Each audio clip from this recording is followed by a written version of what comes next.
Today we're going over how to save your fantasy football season before everything collapses. This is a video for you guys who are 0-4, 1-3, 2-2 even. You guys can't seem to get anything going in fantasy football. I got you covered right now. We're about to go over 8 ways to, hopefully get you to your fantasy football playoffs this season and turn things complete 180 right around for you. If you guys are new to this channel, quickly before we start, consider hitting that subscribe button. Also at the end, if you did enjoy, of course, drop a thumbs up on this video. Number 1, stop starting players solely based on their projections. I don't care whether you play on ESPN, Sleeper, Yahoo, whatever app you use, there is going to be projections listed next to all of your players. And these are almost always inaccurate projections. They're based on a lot of analytics by a lot of, professionals in the industry. But the great thing about fantasy football is it's so random every single week. You never can fully predict how many points someone is going to score. Sure, you can take a look at their workload. You can take a look at the matchup. All that stuff is taken into account every single week, but people still get these things wrong. How many times have you seen a guy projected over 15 fantasy points and he drops a complete dud? Or how many times have you seen a guy projected under 10 fantasy points? He skyrockets to the moon that week. He scores over 25 fantasy points, maybe wins you a week. It happens almost every single time. And like I'm saying, that's the great thing about fantasy football. It's so unpredictable. Now, I know it can be hard to bench a guy that's projected maybe 15 fantasy points. But if you have a better opportunity with another player that's projected a little bit less, he has a better matchup, whatever the case may be, we'll get into a ton of those situations later on in this video. You need to take that opportunity and bench, potentially in your eyes, the higher projected player. All right? Also, another thing I love to look at before these games start every single week is the over-unders for Las Vegas. In every gambling website, whatever gambling website you can use, take a look at that and see what the over-unders are on every sports book, because it's going to give you a good indication on what Vegas views as a low-scoring game and what Vegas views as a high-scoring game.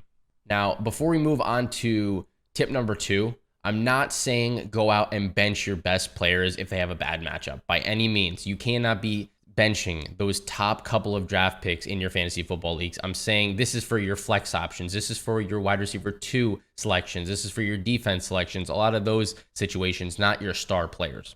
Number 2 is to avoid certain matchups and research the defense that your players are going up against.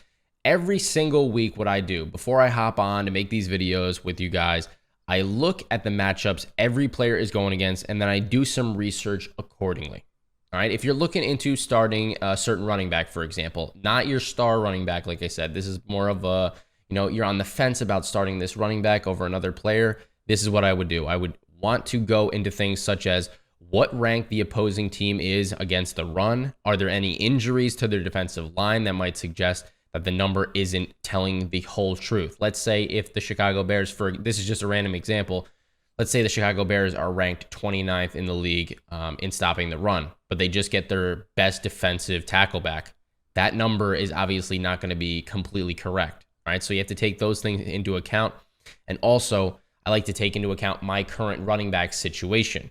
Where does their offensive line currently rank in the league? And is the whole offensive line currently healthy during that week?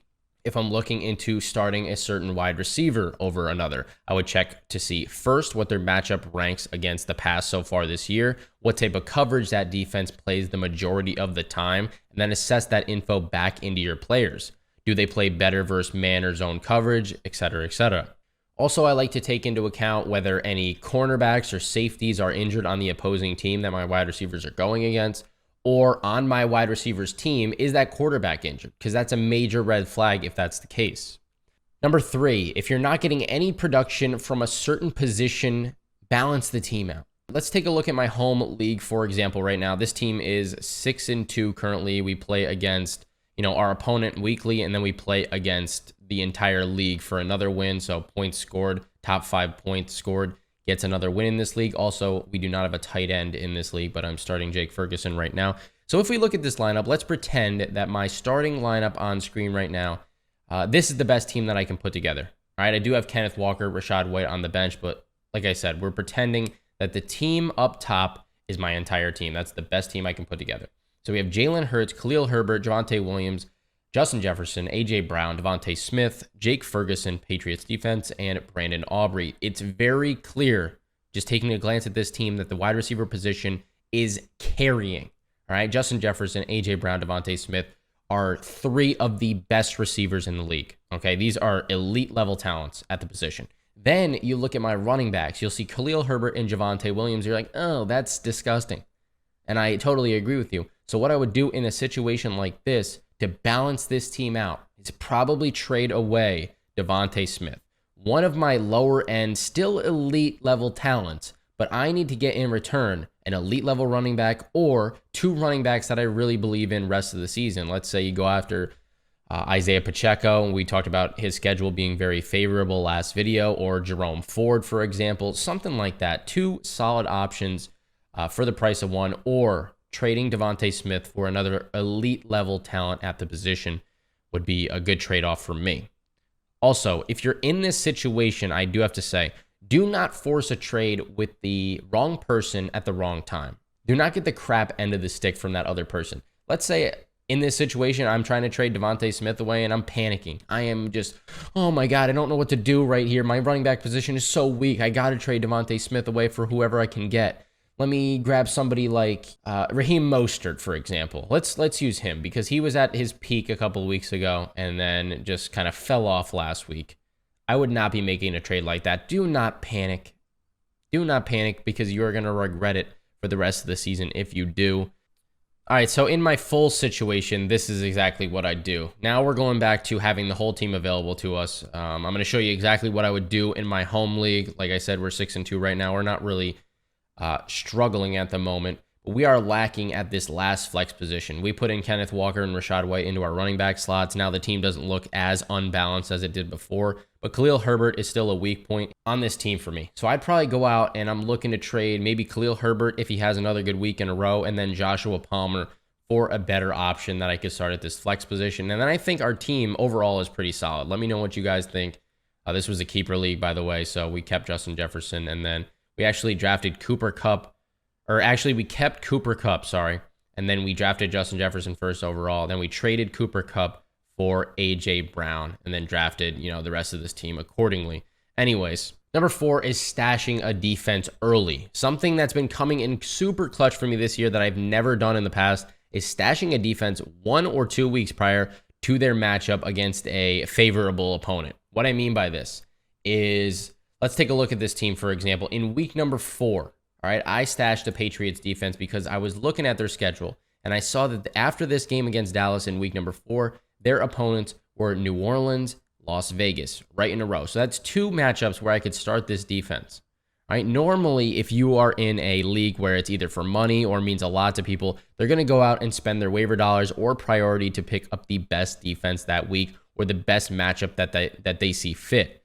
What I would do is go through the defenses on waivers the week prior. Pick one that's been playing very well so far this season, has a great matchup in the following week, or even better in the upcoming weeks as a whole. All right. Also, take note of the following things when selecting your defense each and every week. Number 1, was there any injuries to that defense the week prior that will change the way that they're going to play in the following week? Number 2, is anyone on the opposing team that they're going up against hurt or out multiple weeks? Normally, if a quarterback is injured on a team, like you saw with the Las Vegas Raiders this week, the Chargers just feasted on that matchup because Aiden O'Connell was not used to this offense, and stuff like that is going to come in huge for you if you notice it. Number 3 is just a little something that if you need a last-minute defense and you forget about it during the week, take a look at the bad weather games. I've done that a couple times this season. Find the matchup where it's raining, it's absolutely pouring rain. This is probably going to be your best option as a last-minute selection because those games are usually low scoring. Number 5 is selling high off bad offenses. Do not be trading into them. A great example of this for me is Najee Harris on the Pittsburgh Steelers and DeAndre Hopkins on the Tennessee Titans. The Steelers are currently ranking bottom 5 in rushing yards so far this season, and their passing game has not been much better, to say the least. When a team can't stay on the field, it means less opportunities for the players on the team, of course. This is a very similar situation with DeAndre Hopkins, except the Titans are ranking bottom 5 in passing yards so far this season. This is because the offense normally runs through Derrick Henry. So you have a guy that is not going to see a lot of targets. And, if you get an outlier week in this situation where DeAndre Hopkins has a great week or Najee Harris has a great week, use that opportunity to sell them high for players on good offenses that might have struggled the week prior. That leads us into number 6, buy low into good offenses that score a lot of points on a weekly basis. We talked about Jalen Waddle in last video as the number 1 trade target this week due to him and the Dolphins' total team struggles against the Buffalo Bills on Sunday. The reason that I suggested to trade for Waddle is that we have previously seen him do well in this offense, and he is off to an extremely slow start for a player of his caliber. Another reason is that the Dolphins are currently ranking number 1 as an offense. They're number 1 in almost every offensive category so far this season: total yards, passing yards, rushing yards, and total points. Some other offenses that I would really try to trade into rather than out of are the 49ers, Chiefs, Rams, and Eagles. Those are the top 5 scoring teams along with the Dolphins right now. Obviously, the player's talent matters too. Right? If you have an extremely talented player on a bad team, do not be trading them away just because they're on a bad team. There are certain exceptions in fantasy football, like Devontae Adams, for example. Not on a great team, but he is a phenomenal player. That's just something to keep in mind. Don't go out trading, don't go out trading for Zacchaeus on the Eagles just because he's on the Eagles, or some third string running back on the 49ers because he's on the 49ers. That's not what I'm saying. So be smart with your trade targets here. That's all I got to say. Number 7 is keeping track of workload. Something that I do every single week is go over each and every game to search and see if any snap counts were different than normal for my players. For each position, I usually look to see how many total snaps they had, how many routes they ran, and how many targets or carries that certain player had each and every week. Now, if you're noticing that your player is slowly losing carries or losing playing time, losing snap counts, losing routes run on a week-to-week basis, it's probably time to search for some trades for those players. Personally, I use pff.com to see these stats, but if you want to see me go over them for free, basically almost every single week, I go over all the snap counts for my players that I'm personally talking about in my videos. All you got to do is hit that subscribe button, and you'll see it right here on this channel. Number 8, last but not least, stash emerging players, and of course, put in your waiver claims.